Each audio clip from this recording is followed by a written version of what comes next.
Rover.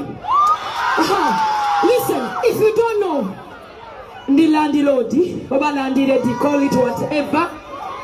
I have my own house, not one, not two, not three, darling. Yes, I am hipless, but I am somebody. Nkwaniriza natego mukano gafe atugobera iranga kujukiza nti subscribe aitewera buri kunyiga kade osobola kufuna notifications buri tureta videos empya omukyalo mulonje Spice Diana eyafuna omusheshe avudeyo nabajukiza ku byobugaga byayina. Spice Diana avudeyo ngaanyize waliwo abamwogerako ne bagamba nti Spice tekuli kabina tekuli hipsi kwegamba bebabi bebiki kwegamba byona avudeyo mu busungu bungi nagamba nti bavayo ne babogerera ne babavuma ne babafuula ekisiimuula kwegamba nga balowooza bwe babanga tebaze ku kivulu oba tebabayambyeko tebajja kubaawo. Kakati Spice Diana avuddeyo n'abajjukiza n'abagamba nti she is a landlady, ayina ennyumba z'abapangisa n'abajjukiza n'abagamba nti Spice Diana ayina ebyobugaga ebyenjawulo, avuga Range Rover ate n'ekirala ayina ennyumba ezize nga ye ng'omuntu seemu si bbiri si ssatu si meka wabula ayina ebyobugaga ebyenjawulo. Spice Diana abajukiza n'abagamba nti omubiri gwo si kyekikudefininga gwani wabula nagamba nti ebyo byoyina byebyo ebyobugaga byoyina okubeera nabyo ate bye kujjayo nga Spice Diana. Kakati Spice Diana abajukiza n'abagamba nti ye ayina ebyobugaga bingi, ayina companies ez'enjawulo, ayina ebintu ebyenjawulo byako wabula okuba nti tayina hips tayina kabina ebyo si bye bidefininga Spice Diana yani. N'abajukiza nagamba nti gokubeera n'akabina tekitegeeza nti oyina ekyobugaga. Akabina ako koyina oba hips zoyina zirabiridde family yo, zibazimbye zibayambye zisasudde school fees. Kakati Spice Diana mu busungu obungi avuddeyo n'abalangira abo bonna abeefuula abakabi abalowooza nti be bali ku ntiko olw'okuba bayina ebbina olw'okuba bayina hips olw'okuba bayina ebyakabi. Spice Diana avuddeyo n'abalangira n'abagamba nti ebyo byonna bibeemaliramu obwereere olw'ensonga nti tebibayamba.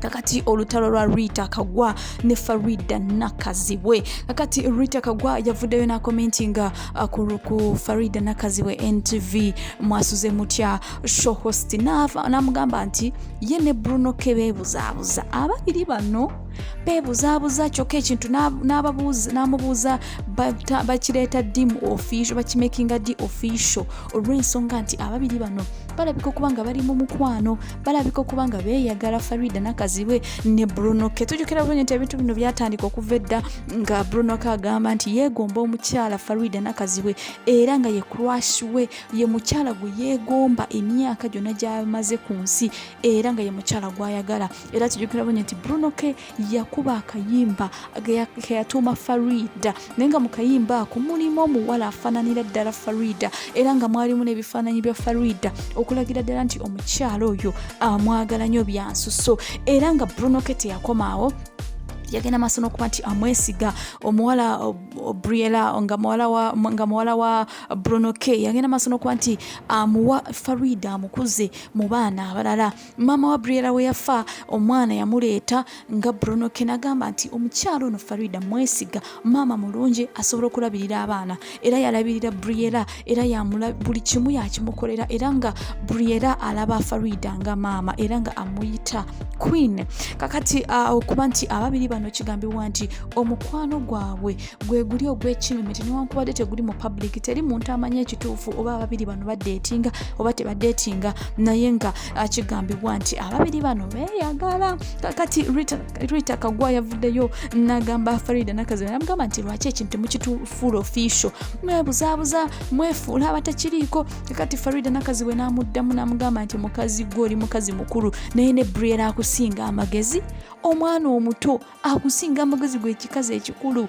Kati olutalo wejwe lwatandise era nga lukyagenda maaso wakati wa Faridah Nakazibwe ne Ritah Kgwa. Mawulire amalaga tulina muganda w'omugenzi Semwanga, Doni Semwanga gwe tumanyi obulungi nti bavange South Africa ne bajja wano Uganda ne bayiwa ssente kwegamba bali basaasanya ssente ne bagula buli kimu emyenge bikoze bitya emmotoka ze batambulirangamu zaabanga za bbeeyi. Kakati muganda wa Semwanga omugenzi onono nga ye ex husband owa Zari Hassan the boss lady afuddeyo n'akaaba ne yeegayirira n'agamba nti ayagala bamusondereko ku tiketi emukomyawo ne Uganda ng'eva South Africa.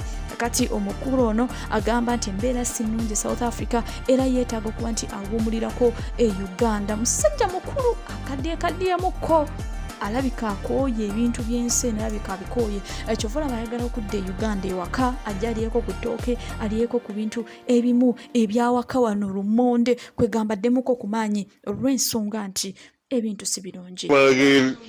N'emikwano gyange luyingira habati njagala kafanulezi katono nsazeewo ngende mpumulire mu Uganda mbereko mu environment endala nziremu ku maanyi tujja kuba tukwatagana neyanziza era kyalina akisuulireko awo akawunti genda giteekako ne iwayo kinamba